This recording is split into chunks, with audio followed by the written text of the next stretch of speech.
¿Ustedes creen que existen falsas creencias respecto a la salvación? Sí. Pero lo más interesante de las falsas creencias no es la gran falsedad que puede decir que Dios no existe. Porque eso no nos va a hacer cambiar de opinión. Pero la falsedad sutil, la que quiere tergiversar la Escritura, esa viene en todos los canales cristianos. Pongan un canal cristiano en televisión y se van a dar cuenta de la siguiente mentira. Quiero que me acompañen a Juan, capítulo 20,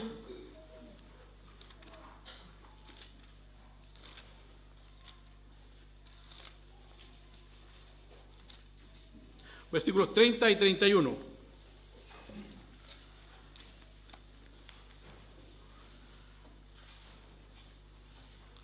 ¿Lo tenemos? Juan 20, versículos 30 y 31. Dice: hizo además Jesús muchas otras señales en presencia de sus discípulos, las cuales no están escritas en este libro, pero estas se han escrito para que creáis que Jesús es el Cristo, el Hijo de Dios, y para que creyendo tengáis vida en su nombre. Fíjense el versículo 31, dice: porque estas, comparemos ahora con el 30, que dice: hizo además Jesús muchas otras señales. Por lo tanto, cuando dice en el 31, pero estas, se está refiriendo a las señales que sí están en el libro. ¿Cuántas señales están en el libro de Juan? 7. 7 milagros que están puestos, por lo que dice el versículo 31, para que creáis que Jesús es el Cristo, el Hijo de Dios, y para que creyendo tengáis vida en su nombre. Por eso es que cuando la gente evangeliza ocupa mucho el libro de Juan, porque es un libro diseñado en la mente de Dios para la salvación de las personas. Pero el tiempo en el que se desarrolló a través del ministerio de Jesús fue a judíos, ¿ya?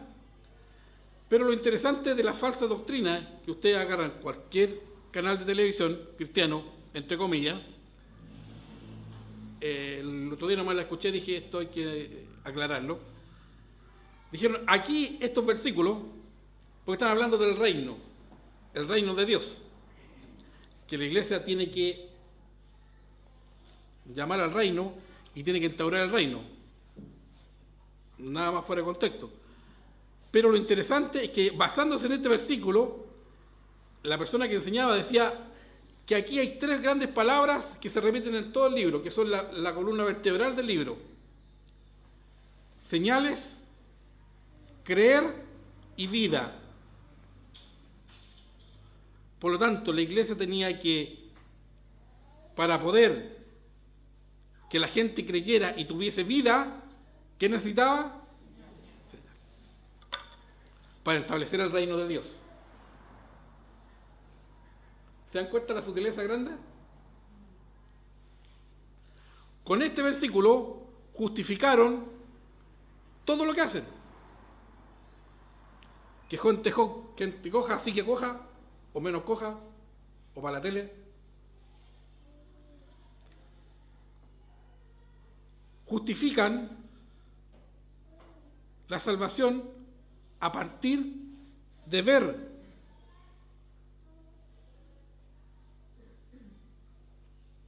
Y no entienden el contexto del libro de Juan. No entienden que las personas que están ahí eran judías. Y los milagros fueron escogidos precisamente para que las personas fueran salvas. Como ejemplo para aplicar a la salvación. Pero yo no necesito un milagro para tener fe.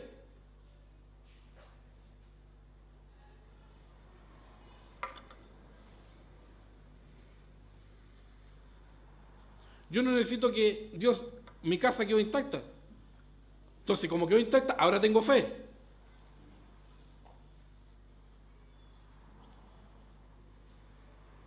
La Biblia claramente nos enseña que los judíos buscan señal, lo dice 1 Corintios, y los gentiles sabiduría. También en Corintios capítulo 14 dice que las señales son para los incrédulos y la profecía para los creyentes. Si uno compara la Biblia con la Biblia, se da cuenta de que las señales, cualquiera de estas sea, es para judíos que no creen, para que el judío crea. Hoy en día yo no necesito que Dios me arregle mi situación económica para tener fe.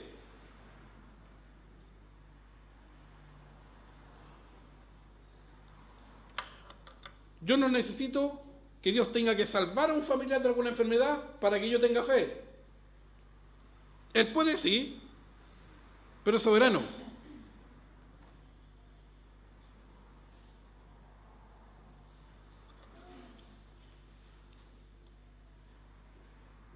La fe viene porque este libro se lea, se estudie, se medite y se viva de acuerdo a este libro, dentro de su correcto contexto.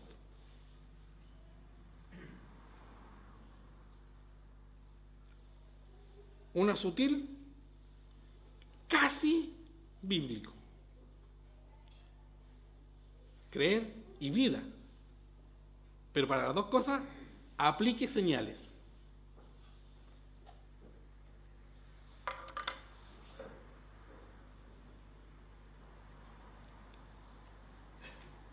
Nosotros tenemos que tener muy claro en nuestra mente y en nuestro ser en qué radica nuestra fe,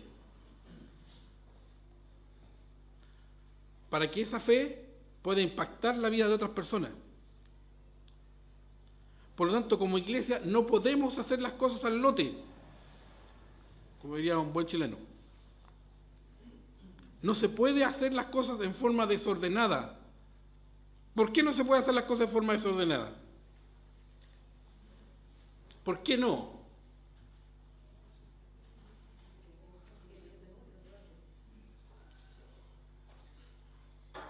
Muéstrenme un pasaje en la Biblia donde Dios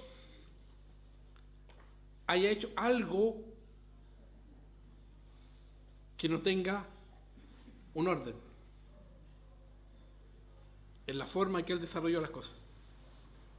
No hay ni una. Ni una. ¿Por qué entonces nosotros, puede ser por ser chileno, pues de ahí ya somos medio, ¿verdad? Creemos que dentro de la iglesia también podemos hacer las cosas con desorden? Porque si aplicamos este versículo mal sacado de la Biblia, entonces, que vengan todo tipo de señales, prodigios, que gente salte, que gente hable cosas incoherentes, que venga una persona que se sana pero al final no se sana, que se le pida fe a alguien para ser sano, cuando nunca en la Biblia, especialmente en el Nuevo Testamento, lo que estamos estudiando en el libro de Hechos, por ejemplo, el cojo, le pidieron fe, pero era así, porque si no se sana es porque no tenía fe. Si el cojo quería dinero, estaba estirando la mano, no estaba ni ahí con la fe, pues si no tiraba la mano no comía, porque era un cojo de nacimiento y por lo menos tenía 40 años. Entonces yo me pregunto en la Biblia, ¿existirá un orden o un modelo bíblico que nos diga a nosotros cómo se debe evangelizar? Sí. ¿Verdad? Y lo hemos enseñado. Si uno se topa con judíos, de una forma. Si uno se topa con una persona que anda en busca de Dios, de otra forma. Si uno busca, si alguien es un ateo, que no cree en nada, Está la forma en el Nuevo Testamento. Y si alguien no está ni ahí con Dios, le da lo mismo, también existe la forma. Siempre hay un orden y hay un modelo bíblico. ¿Cuál es el problema nosotros? Que no queremos seguir el modelo bíblico y queremos hacer el modelo Made in Chile. Ya es penca, ¿verdad? Por eso se llama Made in USA o England, UK, ¿verdad? Pero no. Y creemos que lo hacemos de maravilla y no es así.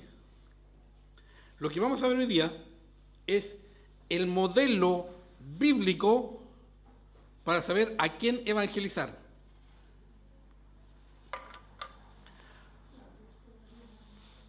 Yo puedo preguntarle aquí a los más personas que tienen más tiempo en la iglesia, no los más viejitos, las personas que llevan más tiempo en la iglesia, ¿cuánto esfuerzo, dinero y medios se gastaron tanto en la Santa Julia como en la Rosita Arenal trayendo niños a escuela de verano?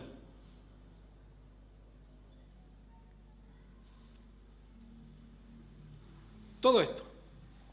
Me acuerdo incluso con Víctor Manuel, que iban los domingos y a la mamá le entregaban a los cabros chicos, eran tan malos que con tal que se los llevaran, mejor que tener en la iglesia. Y ahí venía la línea. ¿Por qué? Porque queríamos hacer las cosas sin seguir el modelo bíblico.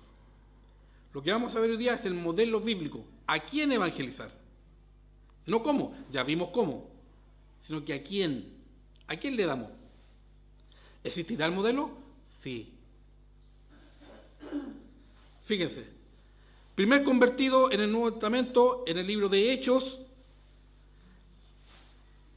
que no es judío, de sangre hebrea, pero de fe judía. ¿Quién es? No, fíjate, Pablo es, en el tiempo Saulo, judío y de sangre hebrea, nacido en Tarso, ¿verdad? Pero, ¿quién es el primero? Que es de fe judía, pero de sangre no hebrea, que se convierte. ¿Quién? El etíope, capítulo 8, versículo 26. Hechos,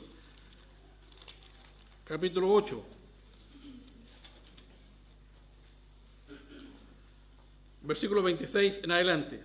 Dice así: un ángel del Señor habló a Felipe diciendo: levántate y ve hacia el sur, por el camino que desciende de Jerusalén a Gaza, el cual es desierto. Entonces él se levantó y fue, y sucedió que un etíope, eunuco, funcionario de Candace, reina de los etíopes, el cual estaba sobre todos sus tesoros y había venido a Jerusalén para adorar, volvía sentado en su carro y leyendo al profeta Isaías. Y el Espíritu dijo a Felipe: acércate y júntate a ese carro. Acudiendo Felipe, le oyó que leía al profeta Isaías y dijo: pero, ¿entiendes lo que lees? Él dijo: ¿y cómo podré si alguno no me enseñare? Y rogó a Felipe que subiese y se sentara con él. El pasaje de la escritura que leía era este: como oveja a la muerte fue llevado, y como cordero mudo delante de los que los trasquilan, así no abrió su boca. En su humillación no se hizo justicia, mas su generación, ¿quién la contará? Porque fue quitado de la tierra su vida. Respondió el eunuco y dijo a Felipe: te ruego que me digas, ¿de quién dice el profeta esto? ¿De sí mismo o de algún otro?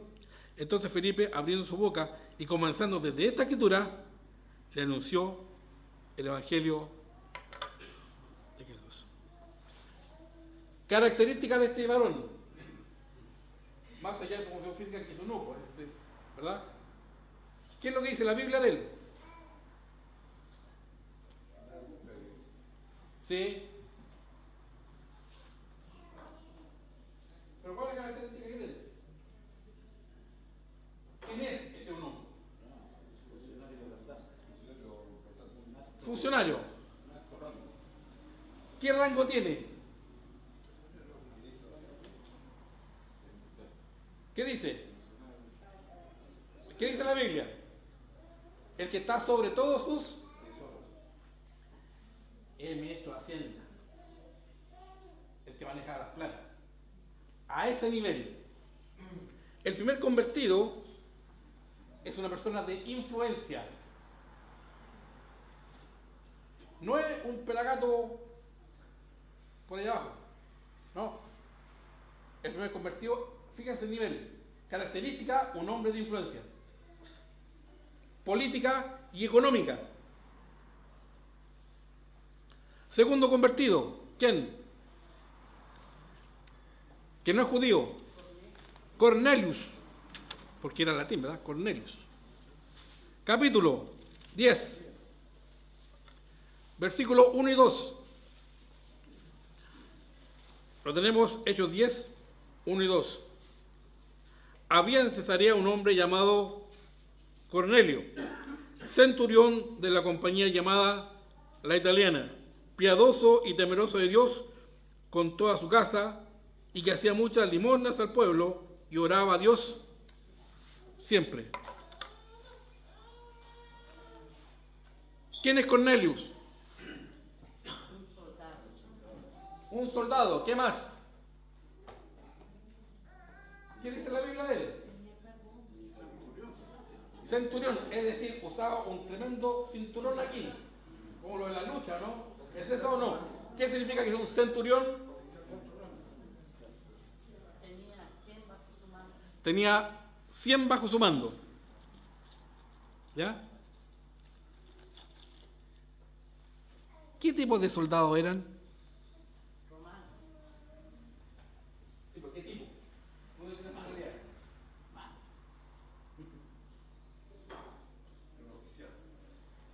Él era un oficial. Nunca se olviden los detalles que da la Biblia. Es de la compañía italiana.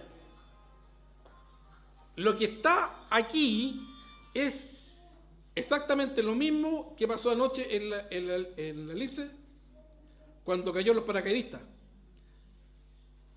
¿Quién fueron los 21 que cayeron?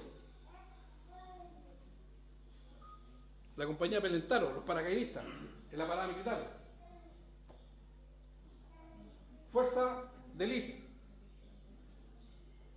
Y después se paró un oficial y habló con la presidenta. Ese era Cornelio, el jefe de las fuerzas especiales. Cornelio, siendo el centurión, un oficial y de una compañía de alta eficiencia, en lo que hoy día sería un jefe de un cuerpo de comando.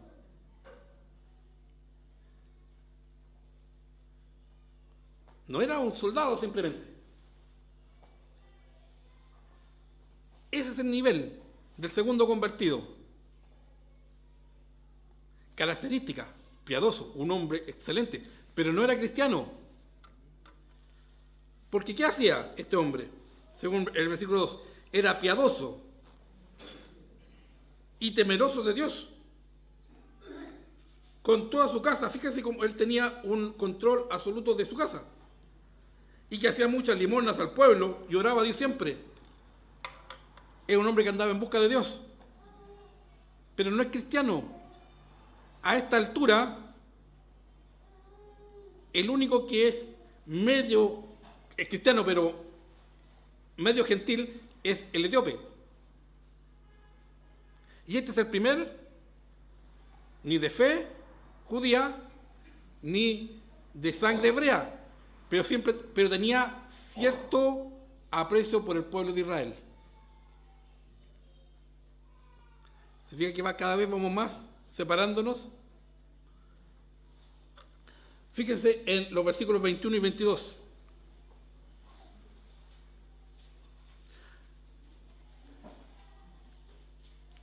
Entonces Pedro descendió a donde estaban los hombres que fueron enviados por Cornelio.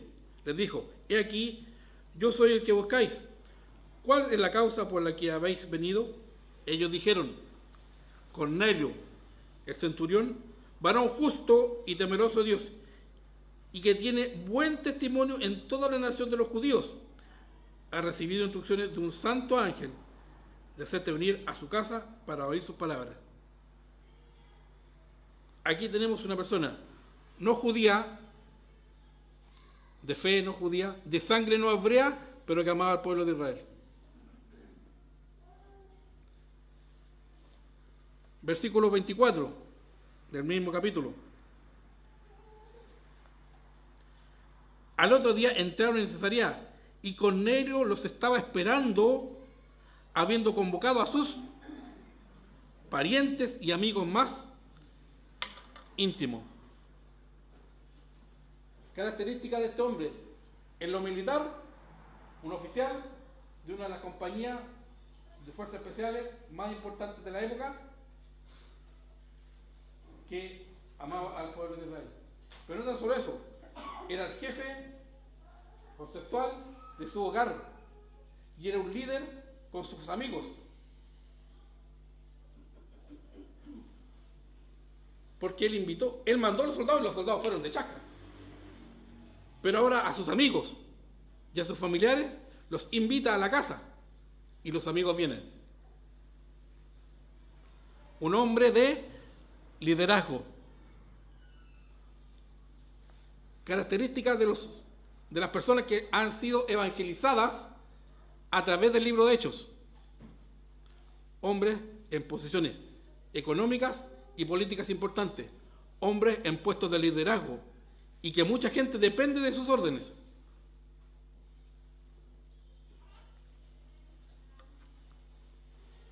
¿Quién sigue en el libro de Hechos? Capítulo 13. Todo esto lo estamos viendo para seguir una secuencia y darnos cuenta cuál es el modelo bíblico. Hechos capítulo 13, desde el versículo 1 en adelante, para entender el contexto. Había entonces en la iglesia que estaba en Antioquía profetas y maestros: Bernabé, Simón el que se llamaba Níger, Lucio de Cirene, Manaén el que se había criado junto con Herodes el tetrarca, y Saulo. Ministrando estos al Señor y ayunando, dijo el Espíritu Santo: apartadme a Bernabé y a Saulo para la obra que los he llamado. Entonces, habiendo ayunado y orado, les impusieron las manos y los despidieron. Ellos entonces, enviados por el Espíritu Santo, descendieron a Seleucia y de allí navegaron a Chipre, y llegados a Salamina, anunciaban la palabra de Dios en la sinagoga de los judíos. Tenían también a Juan de ayudante.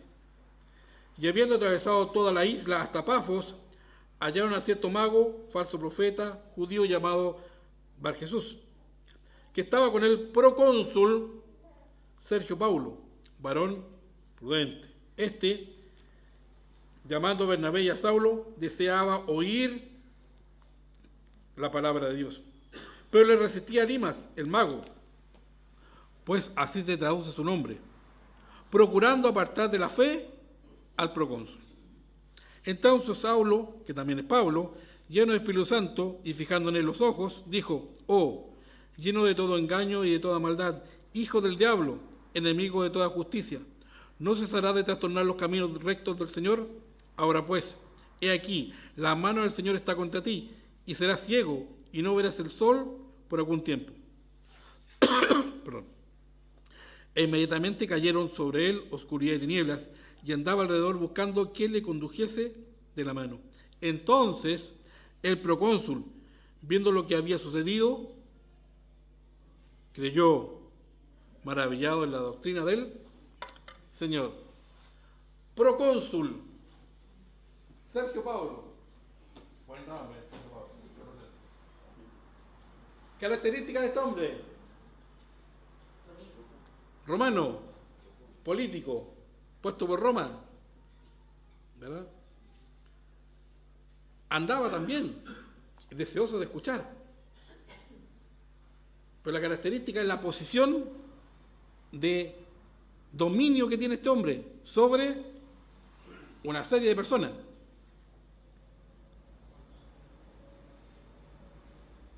Aquí no estamos hablando de un funcionario que está en la cola del escalafón, sino que una persona que está en los altos puestos, mandos. Es decir, lo que él pueda hacer tiene mucha influencia en los demás. Y vamos a empezar a ver una característica en todos estos nombres, que al final de que revisemos la lista, se la voy a preguntar. Y ahí decir, aquí estamos. Tate, modelo bíblico. ¿Quién sigue? ¿Quién sigue después del procónsul? ¿Quién se convirtió después del procónsul? 16. Capítulo 16, versículos 11 al 15. Hechos 16, 11 al 15. ¿Lo tenemos? Dice, zarpando pues de Troas, vinimos con rumbo directo a Samotracia y al día siguiente a Neápolis, y de allí a Filipos, que es la primera ciudad de la provincia de Macedonia y una colonia, y estuvimos en aquella ciudad algunos días. Y un día de reposo salimos fuera de la puerta, junto al río donde solía hacerse las oraciones, y sentándonos hablamos a las mujeres que se habían reunido.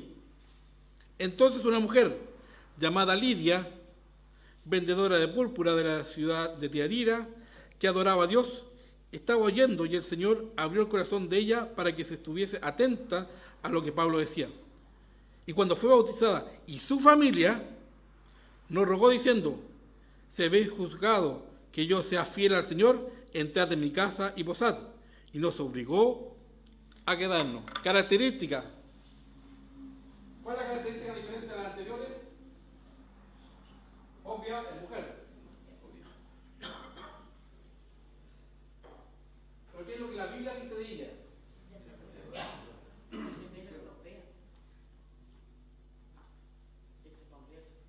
¿Pero cuál es la característica de esta mujer?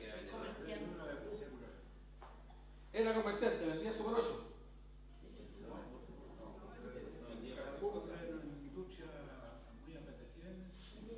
Aquí, la Biblia, cada palabra es importante.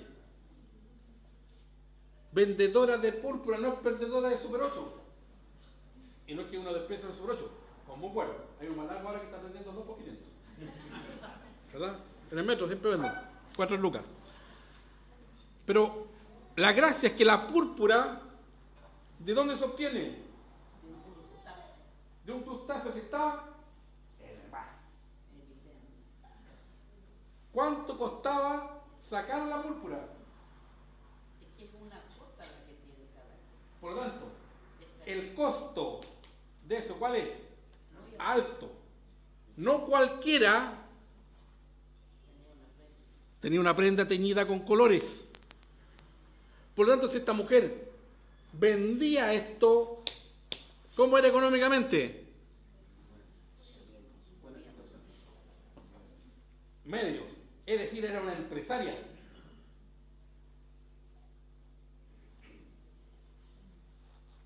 No era un negocio picante, chico. A eso quiero que ustedes vayan cuando ven los detalles en la Biblia. Aquí está hablando de una empresaria que movía para la época millones. No era pyme. Tenía su industria, su fábrica, su empresa. Si esto es carísimo, carísimo. Por lo tanto, aquí estamos hablando de una mujer en puestos de liderazgo, empresarial y familiar, porque todos se convierten con su familia. Característica, líder, empresarial.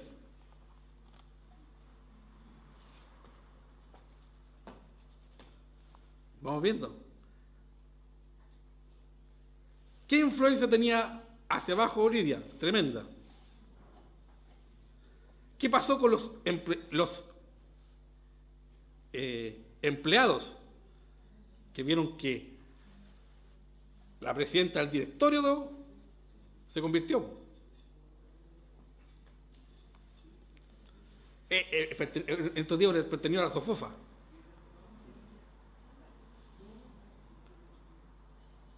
Una aparición en el Mercurio, ahí en las páginas sociales. Se convierte Lidia al cristianismo. Así en el Mercurio, en las páginas sociales. Entonces cuando dice vendedor de púrpura, uno lo pasa por alto. Así como Cornelio quizás habla italiana. Los detalles hacen la característica. Por eso es que es tan importante cuando Dios dice, esta persona es hijo de, nieto de, para saber la clase de qué está hablando, o cuando dice, esta persona es, y da un detallito más. Lo importante. ¿Quién se convierte ahora?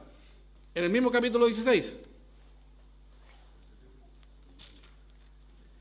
Versículo 16, desde el versículo 23 en adelante. El famoso carcelero de Filipo. ¿Verdad? Ya, se convirtió en carcelero.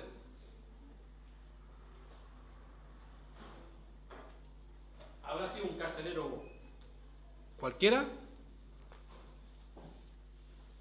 Miren lo que la Biblia dice. Capítulo 16, versículo 23 en adelante.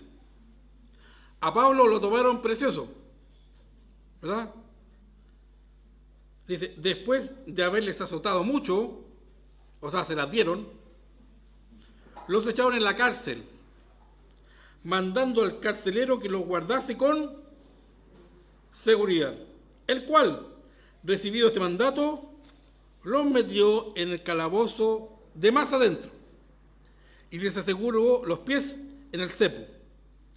Pero a medianoche, orando, Pablo y Silas cantaban himnos a Dios y los presos oían. Entonces sobrevino de repente un gran 8-4. Pero muy especial porque, mire, de tal manera que los cimientos de la cárcel sacudían. ¡Éjale!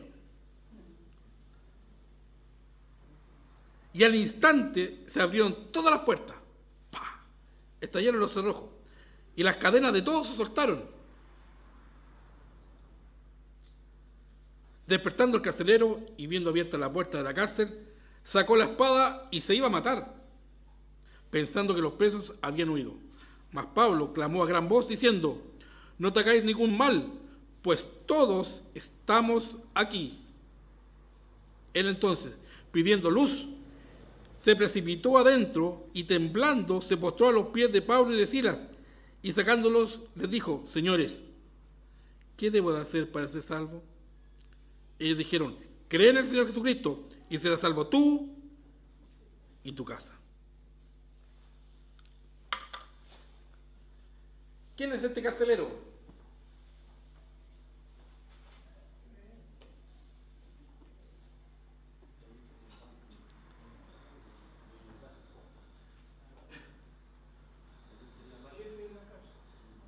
El alcaide. Fíjense, aquí hay que entender el contexto. Es una cárcel de ese tiempo, es cierto. Pero las personas que tomaron presa, aquí los magistrados y todo el poder político que toma preso a Pablo y a Silas, no le encarga a un gendarme, por ejemplo, a un cabo primero, métalo preso. ¿Con quién hablan las autoridades? Con el que administra la cárcel, el alcaide. Y él es el que puede decir a este preso, al solitario. Porque aquí dice, a fondo.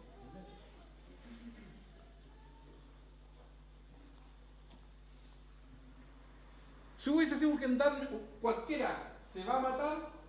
No, porque es mandado. ¿Pero por qué se iba a matar? Porque sobre él está el peso de todos. Es decir, no es un gendarme cualquiera, es el jefe, el que recibe la orden de los magistrados, de los tribunales, de meterlos presos. Y él los manda a lo más profundo. Él es el líder de los gendarmes, el mandamás de los gendarmes, y también el líder en su casa. No era un cualquiera, por las características que la Biblia dice de él.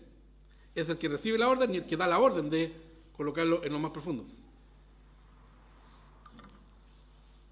Hombre en un puesto de liderazgo, donde los gendarmes que estaban más abajo obedecen a lo que él dice. ¿Quién es el que sigue?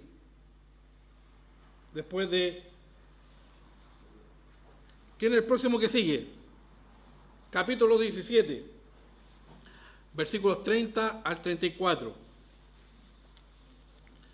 Aquí Pablo está en Atenas, en el Areópago. Está dando su discurso a los epicúreos y a los estoicos, que de nada se captaban más que de escuchar algo nuevo. Y ahí Pablo está dando su discurso y dice: ¿cómo ustedes, que son hombres sabios, que entienden la ciencia, son tan tontos de que van a creer que Dios lo pueden meter en una cerámica, una figura hecha de barro, de madera? Hay que ser muy gil. Eso es lo que Pablo le está diciendo. Y terminando su discurso en el versículo 30 dice,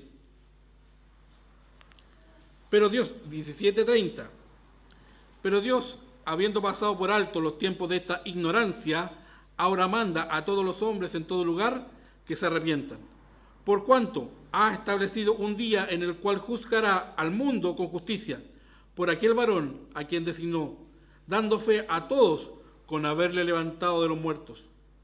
Pero cuando oyeron lo de la resurrección de los muertos, unos se burlaban y otros decían, ya te oiremos acerca de esto otra vez. Mas algunos creyeron, juntándose con él, entre los cuales estaba Dionisio el Areopagita, una mujer llamada Dámaris, y otros con ellos. ¿Quién se convierte? ¿Quién? ¿Quién es Dionisio?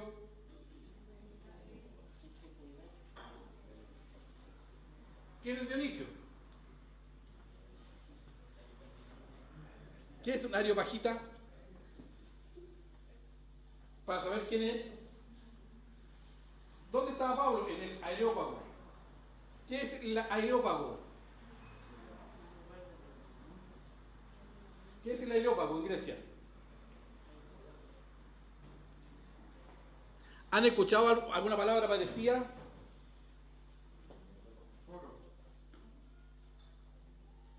¿Foro qué?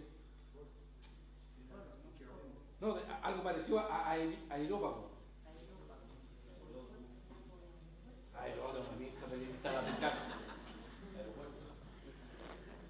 ¿Quién es Ares?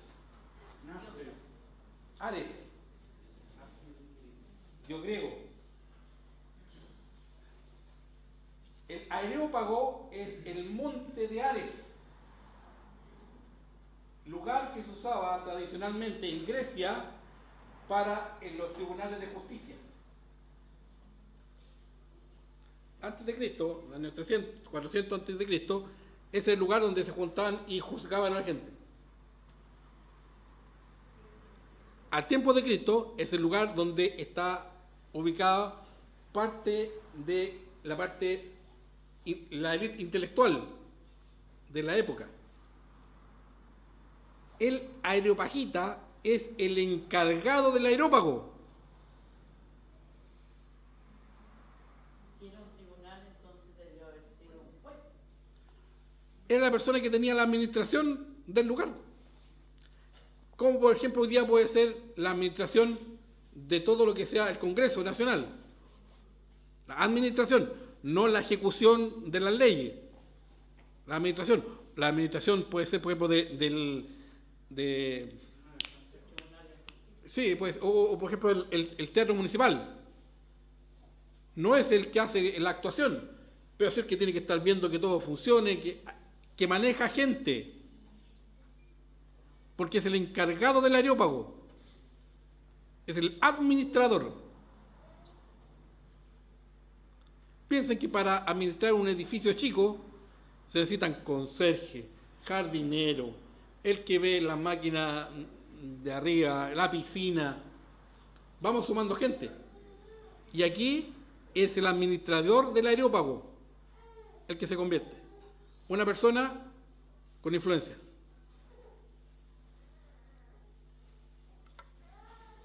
No es el que barría el aerópago, sino que una persona con influencia, que tenía mando.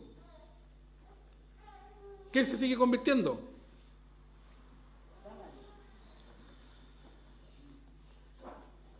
Fíjense, capítulo 18, versículos 1 al 3.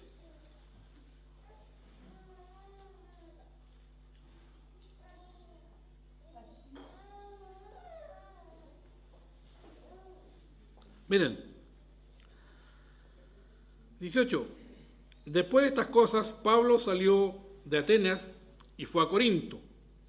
Y halló a un judío llamado Aquila, natural del Ponto, recién venido de Italia, con Priscila, su mujer, por cuanto Claudio había mandado que todos los judíos saliesen de Roma, fue a ellos.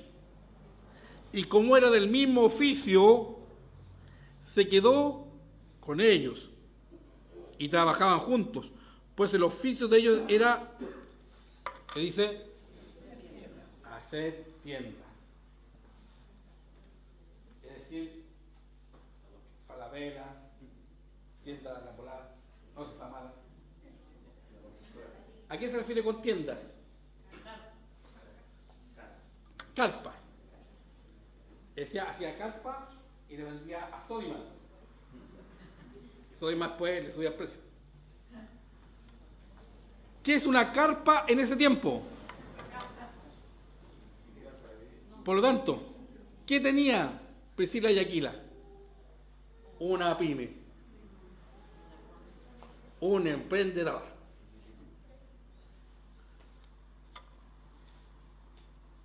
Si eso es lo que tenía. Estaba hablando de una empresa constructora.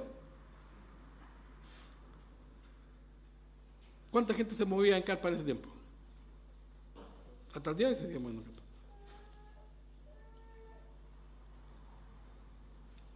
Este hombre tenía su empresa. Es un emprendedor. Y ahí fue Pablo, trabajando con ellos, que los gana para Cristo. A él y a su familia, en este caso su esposa. Y sabemos después quién fue Priscila y Aquila, ¿verdad? En la obra del Señor. ¿Quién se convierte después de Priscila y Aquila? Fíjense en el versículo 18, el capítulo 18, versículos 7 y 8. Siguiendo la lectura, versículos 7 y 8. Y saliendo de allí, se fue a casa de uno llamado Justo, temeroso de Dios, la cual estaba junto a la sinagoga. Y Crispo, el principal de la sinagoga, creyó en el Señor con toda su casa, y muchos de los corintios, oyendo, creían y eran... ¿Quién se convierte ahora? Crispo. No era Crespo, era Crispo. Característica de Crispo.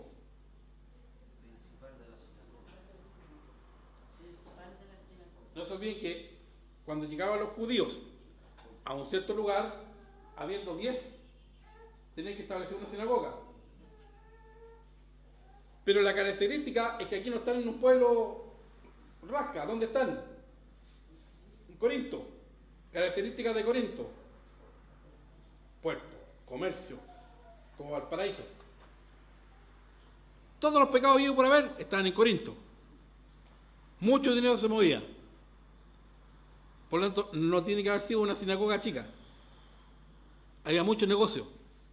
¿Quién se convierte? El principal de la sinagoga.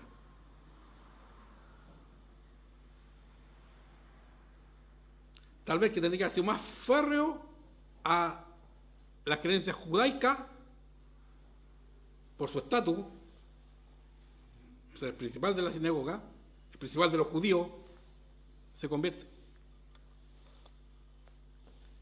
Esa es la gracia de la segunda lectura. ¿Quién se convirtió en Crispo? Ah, sí, Crispo.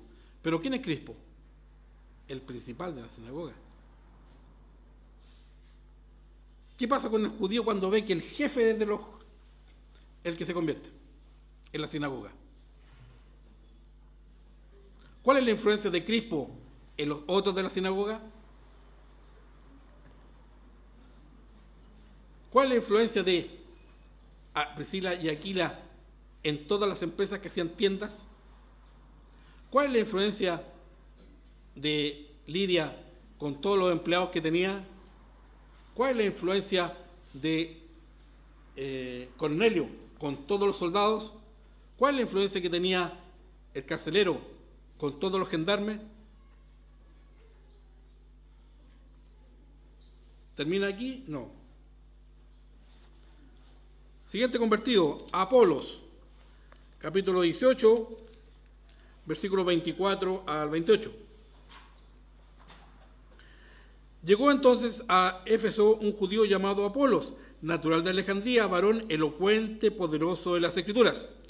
Este había sido instruido en el camino del Señor, siendo de espíritu fervoroso, hablaba y enseñaba diligentemente lo concerniente al Señor, aunque solamente conocía el bautismo de Juan.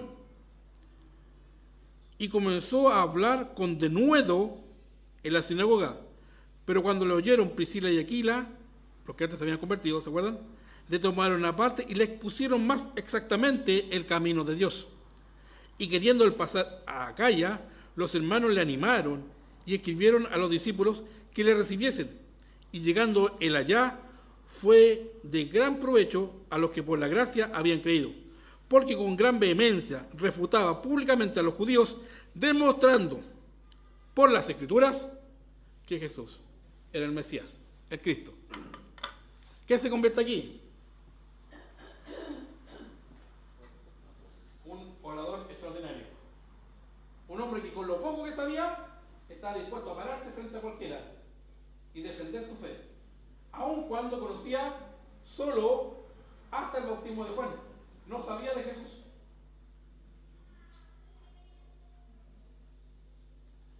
Pero Priscila y Aquila, que se habían convertido, estos microempresarios, les ponen en la Escritura quién fue Jesús. De inmediato, dado que ya había estado en los caminos de Juan, reconoce de inmediato que Jesús era el Mesías, y por la Escritura, es decir, por el Antiguo Testamento, ahora con más vehemencia, valor, denuedo, refutaba públicamente, demostrando por la Escritura que Jesús era el Mesías. Un hombre de liderazgo desde un púlpito. Un hombre elocuente para hablar. ¿Quién se sigue convirtiendo? Capítulo 26. Versículo 1 al 3. Pablo dice, sí. Entonces Agripa dijo a Pablo: se te permite hablar por ti mismo. Pablo entonces, extendiendo la mano, comenzó así su defensa. Me tengo por 18, mira. Me tengo por dichoso, oh rey Agripa, de que haya de defenderme hoy delante de ti de todas las cosas que soy acusado por estos judíos. Mayormente porque tú conoces todas las costumbres y las cuestiones que hay entre los judíos, por lo cual te ruego que me oigas con paciencia. Versículo 24. Pablo está en lo mejor de su discurso, diciendo él estas cosas en su defensa. Festo, a gran voz, dijo: estás loco, Pablo, las muchas letras te vuelven loco. Mas él dijo: no estoy loco, excelentísimo Festo, sino que hablo palabras de verdad y de cordura, pues el rey sabe estas cosas, delante de quien también hablo con toda confianza, porque no pienso que ignora nada de esto, pues no se ha hecho esto en ningún rincón. ¿Crees, oh rey Agripa, a los profetas? Yo sé que crees. Entonces Agripa dijo a Pablo: por poco me persuades a ser cristiano. Y Pablo dijo: Quisiera Dios que por poco o por mucho, no solamente tú, sino también todos los que hoy me oyen, fuesen hechos tales como yo soy, excepto estas cadenas. ¿Quién fue evangelizado aquí? El rey. El presidente. Con la señora presidenta.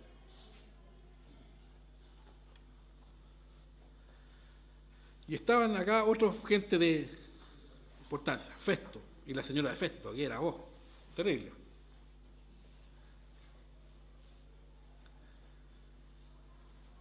Por tanto, ¿qué hubiese pasado si Agripa se convierte?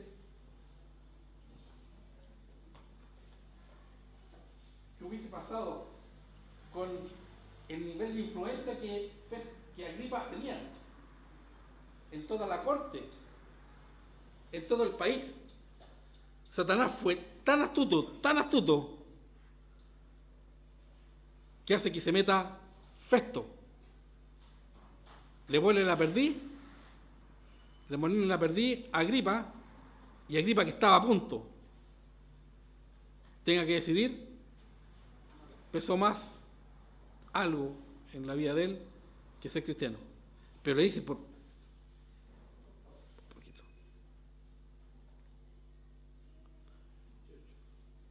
¿Terminan aquí?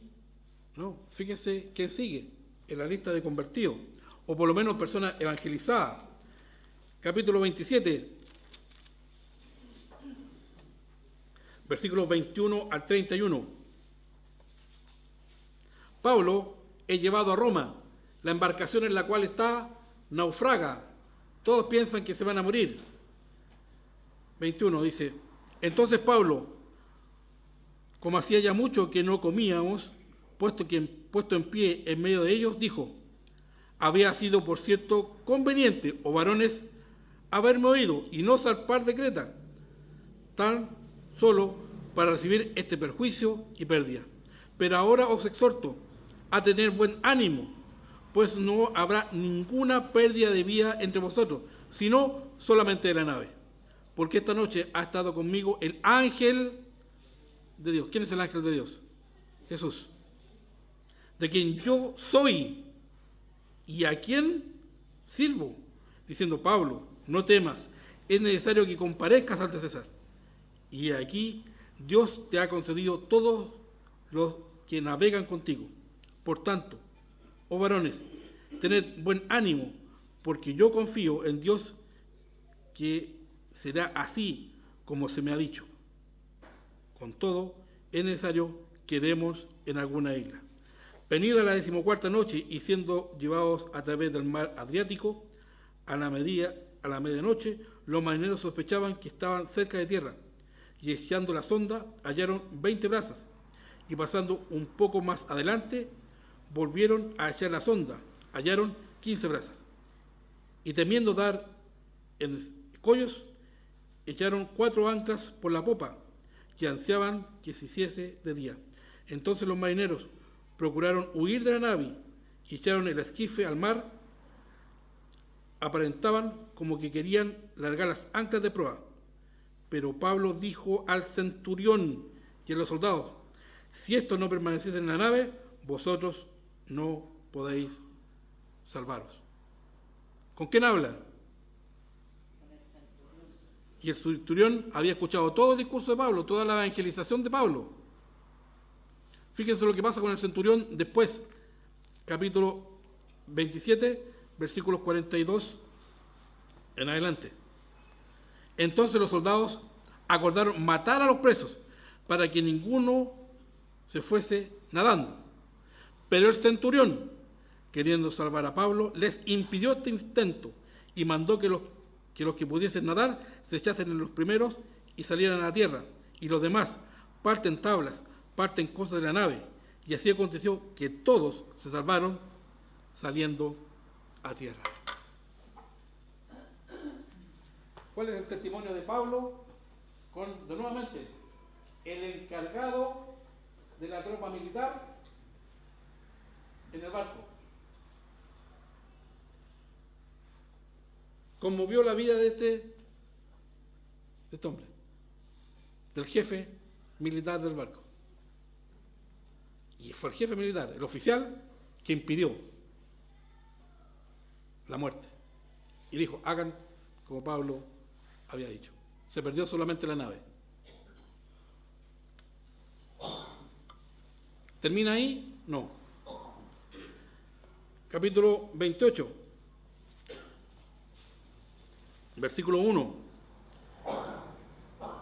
Estando ya a salvo, supimos que la isla se llamaba Malta, no Malta Billy Pilsen. Malta, la isla que está ahí en el Mediterráneo. Y los naturales nos trataron con no poca humanidad, porque encendiendo un fuego nos recibieron a todos, a causa de la lluvia que caía y del frío. Entonces, habiendo recogido Pablo algunas ramas secas, las echó al fuego, y una víbora, huyendo del calor, se le prendió en la mano. Cuando los naturales vieron la víbora colgando de su mano, se decían unos a otros, ciertamente este hombre es homicida, a quien, escapando del mar, la justicia no le deja vivir. Pero él, sacudiendo la víbora en el fuego, ningún daño padeció. Ellos estaban esperando que él se hinchara y cayese muerto de repente. Mas habiendo esperado mucho y viendo que ningún mal le venía, cambiaron de parecer y dijeron que era un dios. En aquellos lugares habían propiedades del hombre principal de la isla, llamado Publio, quien nos recibió y hospedó solícitamente 3 días. Y aconteció que el padre de Publio estaba en cama, enfermo de fiebre y de disentería. Y entró Pablo a verle, y después de haber orado, le impuso las manos y le sanó. Hecho esto, también los otros que en la isla tenían enfermedades venían y eran sanados, los cuales también nos honraron con muchas atenciones, y cuando zarpamos, nos cargaron de las cosas necesarias. ¿Quién recibe el favor aquí? El principal y la familia del principal, de Publio. No me cabe la menor que después de ver esa sanidad, Publio se convirtió. Pero lo interesante de toda esta secuencia es cómo termina el libro de Hechos. Pablo en Roma, en una casa, vienen los judíos,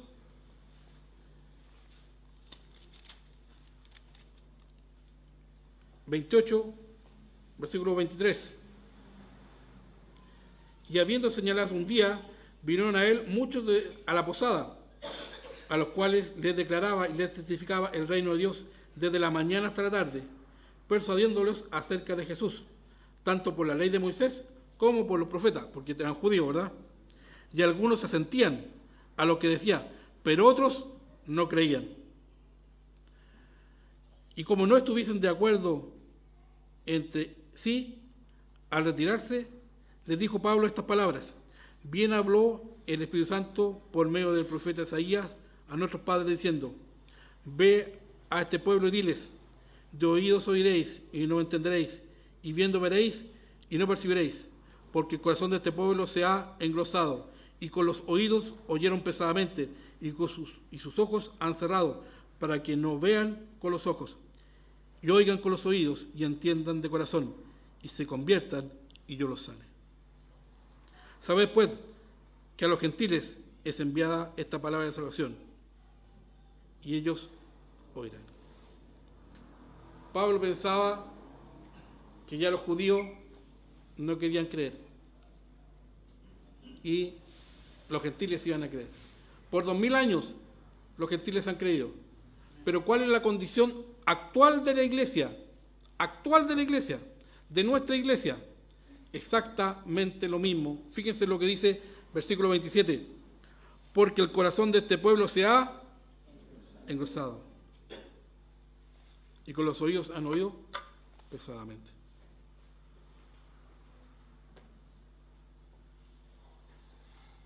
Modelo bíblico.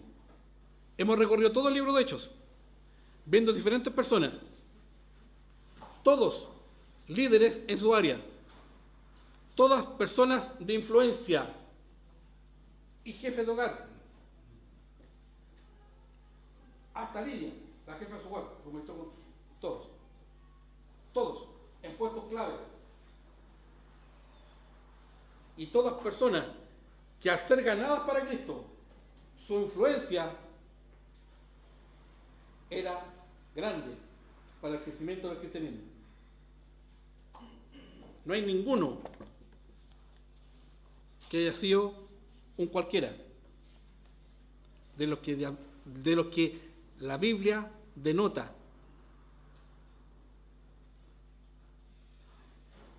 La semana pasada yo les dije que habían en la reunión de matrimonio 25 matrimonios y la iglesia tiene del orden de 40 matrimonios. ¿Esos 15 matrimonios dónde estaban?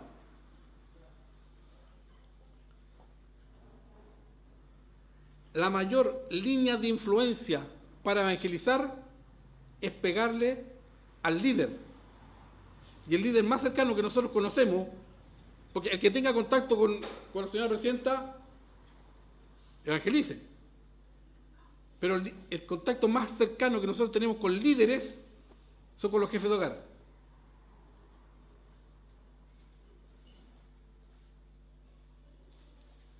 Si nosotros somos capaces de evangelizar y ganar para Cristo al jefe de hogar,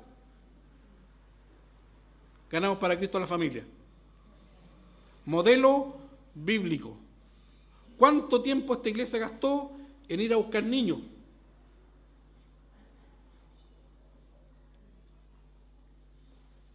Y no estaba malo. ¿Qué es lo malo? No haberse enfocado primeramente en el modelo bíblico y además haber buscado niños.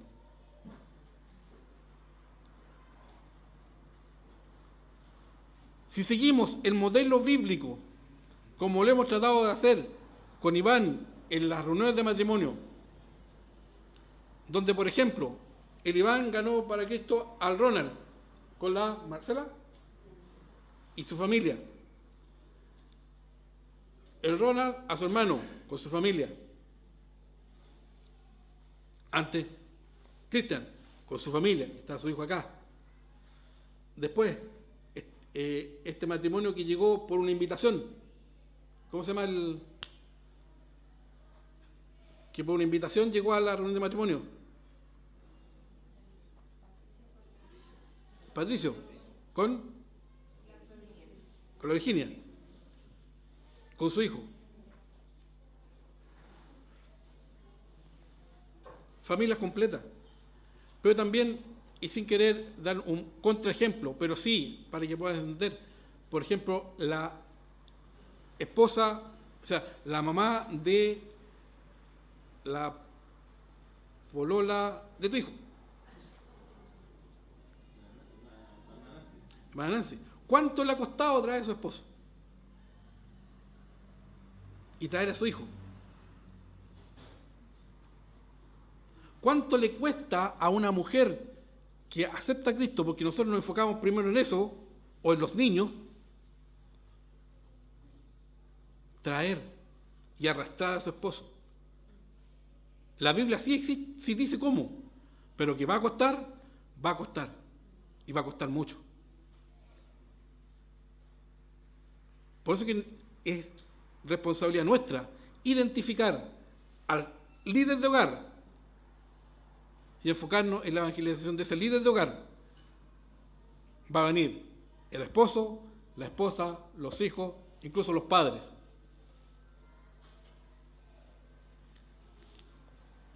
Porque ese es el modelo bíblico. ¿Quieren hacer crecer la iglesia? Sigan el modelo bíblico primero. Esperamos con Iván poder llegar a los 50 matrimonios dentro de la iglesia para tener un campamento extraordinario. Y invitamos a todos al campamento este año. Porque así como vino a nuestro país un terremoto, a esta iglesia también vino un terremoto.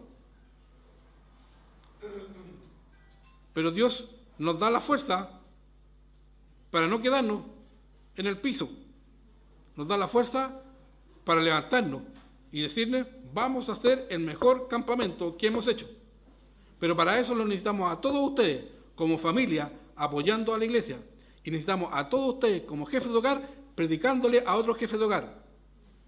Para que familias completas sean convertidas, como está el modelo bíblico. Pueden ser mujeres jefes de hogar, o líderes de influencia, como Lidia. Pero hay que saber evangelizar. Hay que saber usar nuestros recursos al 100%. La fuerza la coloca Dios. Pero Dios nos dio un cerebro para organizarnos y hacer las cosas cada vez mejor. Modelo bíblico. La responsabilidad es nuestra. Si nosotros no estamos haciendo esto, eso tiene un solo nombre en la Biblia, se llama pecado.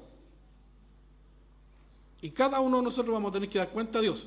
Yo personalmente, porque todo esto, cada vez que uno lo enseña, se da cuenta de que también no lo está haciendo. Si no es un asunto que yo me las crea y no, si esta cuestión me llega tal cual como les llega a ustedes. ¿Pero qué vamos a hacer? ¿Quedarnos en el piso?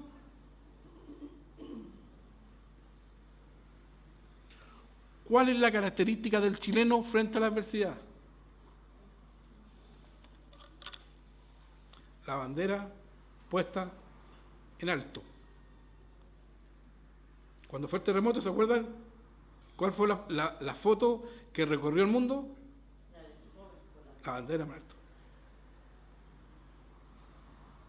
Nuestra bandera de cristianismo no se puede caer, no podemos dejarla en el piso. Tenemos la responsabilidad ante Dios de ser mejores y que esta iglesia crezca y estar dispuesto a trabajar, a apoyar todo lo que la iglesia pueda hacer y hacer para este verano el mejor campamento de todos. Pero si ustedes no quieren, respóndanle a Dios. Y si yo no quiero, voy a tener que responderle a Dios. Estamos todos invitados a hacer lo mejor para Dios. Que Dios bendiga su palabra. Oremos. Amado Señor, ante usted estamos dando la honra y la gloria